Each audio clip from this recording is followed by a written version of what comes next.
സൈക്കോളജിയിലെ അടുത്തൊരു പ്രധാനപ്പെട്ട ഒരു ഭാഗമാണ് ഭാഷാ വികസനം അല്ലെങ്കിൽ ലാംഗ്വേജ് ഡെവലപ്മെൻറ്റ് എന്ന് പറയുന്നത്.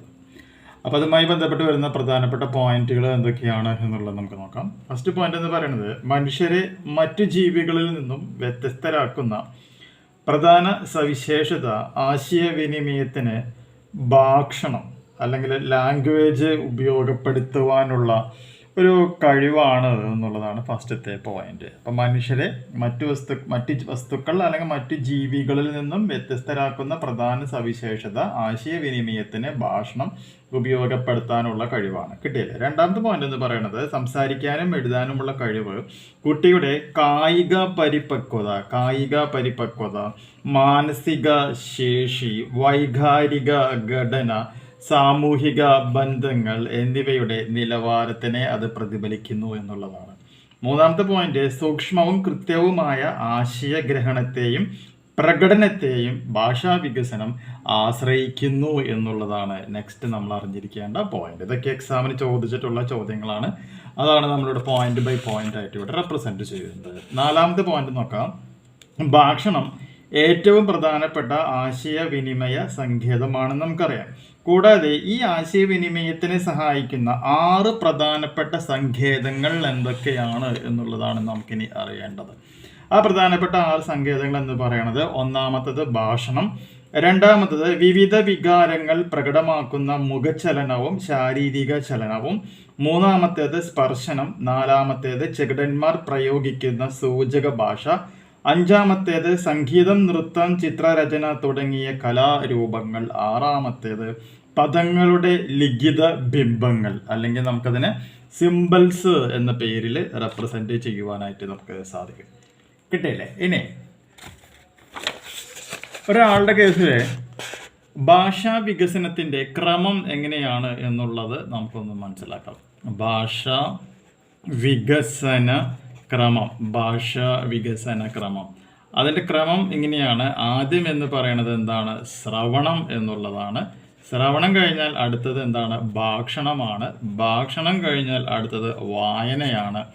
വായന കഴിഞ്ഞാൽ അടുത്തത് എന്താണ്? ലേഖനം. ഇപ്പം ശ്രവണം എന്ന് പറയുകയാണെങ്കിൽ ലിസണിങ്, ദെൻ ഇവിടെ നമുക്ക് ഭാഷണം എസ്, വായന റീഡിങ്, ലേഖനം എന്ന് പറയുമ്പോൾ എന്താണ്? റൈറ്റ് എന്ന് നമുക്കിവിടെ ഇങ്ങനെ റെപ്രസെൻറ്റ് ചെയ്യുവാനായിട്ട് സാധിക്കും. അപ്പോൾ ശ്രാവണം, അതുപോലെ തന്നെ ഭാഷണം സ്പീക്കിംഗ്, വായന ലേണിംഗ്, ലേഖനം എന്താണ്? റൈറ്റിംഗ് എന്നുള്ളതാണ് ഇതിൻ്റെ ഒരു ക്രമം. ഭാഷാ വികസനത്തിൻ്റെ ക്രമം ആയിട്ട് നമ്മളിവിടെ റെപ്രസെൻറ്റ് ചെയ്യുന്നത്. കിട്ടിയില്ലേ? ഇനി ഭാഷയുടെ പ്രധാനപ്പെട്ട ധർമ്മങ്ങൾ എന്തൊക്കെയാണ് എന്നുള്ളത് നോക്കാം. ഒന്നാമത്തെ ധർമ്മം എന്ന് പറയുന്നത് മറ്റുള്ളവരോട് ആശയവിനിമയം നടത്താനായിട്ട് സഹായിക്കുന്നു.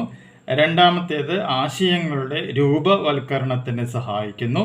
മൂന്നാമത്തേത് സങ്കീർണമായ പ്രതിഭാസങ്ങളെ അപഗ്രഥിക്കാൻ സഹായിക്കുന്നു. നാലാമത്തേത് ഭാഷ സാധാരണഗതിയിൽ മനസ്സിൽ സൂക്ഷിക്കാൻ പ്രയാസമുള്ള ആശയങ്ങളിൽ ശ്രദ്ധ കേന്ദ്രീകരിക്കുവാനായിട്ട് നമ്മളെ എന്ത് ചെയ്യുന്നു? സഹായിക്കുന്നു എന്നുള്ള പോയിന്റും ഓർത്തിരിക്കുക.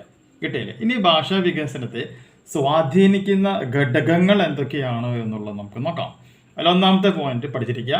മാതാപിതാക്കളുടെ ഭാഷ, 2 സാംസ്കാരിക ഘടകങ്ങൾ, 3 പാരിസ്ഥിതിക ഘടകങ്ങൾ, 4 പരിപക്വന നിലവാരം, ദെൻ കായിക നിലവാരം, ദെൻ വൈകാരിക വികസനം, ബുദ്ധി നിലവാരം, കുടുംബത്തിലെ കുട്ടികളുടെ എണ്ണം, കുടുംബത്തിൻ്റെ സാമൂഹിക സാമ്പത്തിക നിലവാരം, അതുപോലെ തന്നെ അധ്യാപകന്റെ ഭാഷ. ഇത്രയും കാര്യങ്ങളാണ് ഭാഷാ വികസനത്തെ സ്വാധീനിക്കുന്ന ഘടകങ്ങളായിട്ട് നമുക്ക് പറയാനായിട്ടുള്ളത്. ഇനി നമുക്ക് പറയേണ്ട മറ്റൊരു പ്രധാനപ്പെട്ട പോയിന്റും കൂടിയുണ്ട്. ഭാഷാശേഷികളെ പ്രധാനമായിട്ട് നമുക്ക് 2 ആയിട്ട് തരംതിരിക്കാം. അത് ഏതൊക്കെയാണെന്നുള്ളത് മനസ്സിലാക്കാം. ഒന്നാമത്തേത് ഭാഷാപര ശേഷി. ഒന്നാമത്തേതിനെ പറയുന്ന പേരാണെന്ത്? ഭാഷാപരശേഷി. അതായത് പദാവലിയുടെ വികസനവും വ്യാകരണ നിയമങ്ങൾ കൊണ്ട് പദങ്ങൾ പ്രയോഗിച്ച് ഉചിതമായ വാക്യങ്ങൾ സൃഷ്ടിക്കുവാനുമുള്ള കഴിവ്. അതാണെന്ത്? ഭാഷാപരശേഷി. രണ്ടാമത്തേതാണ് ആശയവിനിമയ ശേഷി. അതായത് പൊതുപ്രസംഗത്തിലൂടെയും സംഘചർച്ചയിലൂടെയും ഒക്കെ വികസിക്കുന്ന ശേഷി. അതാണെന്ത്? ആശയവിനിമയ ശേഷി എന്നുള്ളത് കൊണ്ട് ഉദ്ദേശിക്കുന്നത്. കിട്ടിയില്ലേ? അപ്പോൾ ഇത്രയും പ്രധാനപ്പെട്ട കാര്യങ്ങൾ പഠിച്ചിരിക്കുക. അടുത്ത വീഡിയോയിൽ നമുക്ക് പ്രധാനപ്പെട്ട ഭാഷണ വൈകല്യങ്ങൾ എന്തൊക്കെയാണ് എന്നുള്ളത് ഡിസ്കസ് ചെയ്യാം. Okay, thank you.